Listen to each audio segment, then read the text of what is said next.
नमस्कार दोस्तों। मैं अपने चैनल में आज एक कहानी बताने जा रहा हूँ जिससे आप कुछ नई सीख पाइएगा। वो बात उस समय की है जब एक राजा रानी के यहाँ पे एक पुत्री का जन्म होता है। उसकी कुंडली देखने के लिए एक पंडित जी के पास भेजा जाता है। पंडित जी उसकी कुंडली को देखते हैं। वो कुंडली देख के आश्चर्यचकित हो जाते हैं।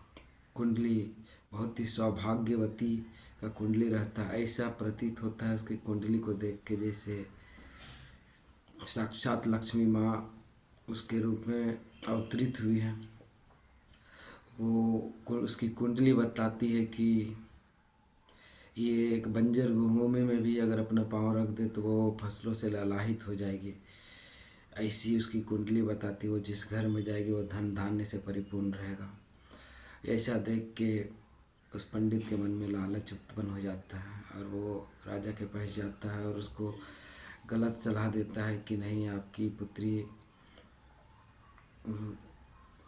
बहुत ही दुर्भाग्यपूर्ण है। वो जिसके यहाँ जाएगी खंखड़ कर देगी, वो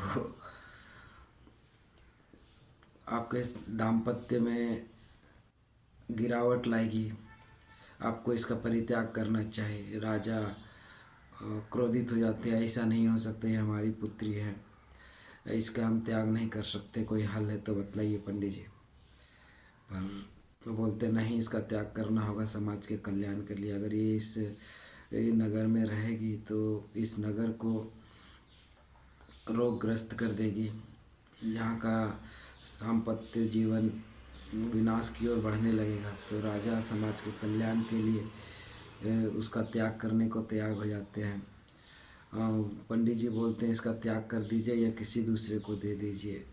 तो फिर राजा उसके 18 साल की उम्र तक जितना खर्चा हो और उसको विवाह के समय जो दे सकते थे वो सारा चीज़ डाल के ना उसे गंगा में प्रवाह करने का निर्णय लेते हैं। पंडित जी घर जाते हैं और अपने बच्चों को बताते हैं कि कल नदी में एक बक्सा प्रवाह होके आएगी, उसे लाके घर पे चुपचाप रख देना, उसे खोलना मत, मैं आके खोलूँगा। और वो चला जाता है। दूसरा दिन राजा उसमें धन धान्य संपत्ति से परिपूर्ण करके वह उसको प्रवाह कर देता है। रास्ते पे लगभग वो 15 से 20 किलोमीटर पे उसके बच्चे, पंडित जी के बच्चे वेट पर प्रतीक्षा करते रहते हैं। पर उससे पहले ही 2 किलोमीटर के समय ही एक जंगल आ जाता है। जंगल में एक राजकुमार रहता है जो शिकार करते रहता है। उसका एक सामना भालू से होता है। वो वीर होने के कारण उस भालू को पछाड़ के एक पेड़ से बांध देता है। उसे सबक सिखाने का वो सोच ही रहता है। तभी उसकी नज़र पे एक बक्सा जाता है।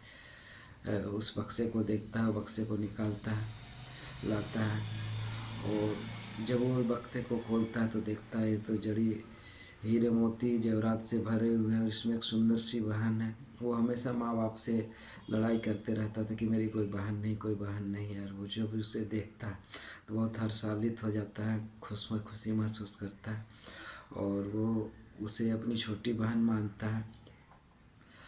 और वो उस बक्से पे सारे धन को निकाल कर, उस बच्ची को निकाल कर अपने घर ले जाता है और उस बक्से में भालू को डाल देता है और उसे फिर से परवाह कर देता है।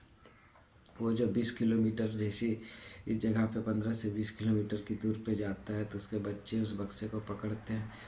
वो वही करते हैं, उस बक्से को ले जाकर घर पे रख देते हैं। पंडित जी घर जाते हैं, अपने बच्चे से पूछते हैं कि क्या उस बक्से को लाया? तो उन्होंने बोला हाँ। वो अंदर घुसते हैं और कुंडी बंद करता है और जैसे ही बक्से को खुलता है वहाँ से भालू निकलता है और पंडित जी को खा जाता है।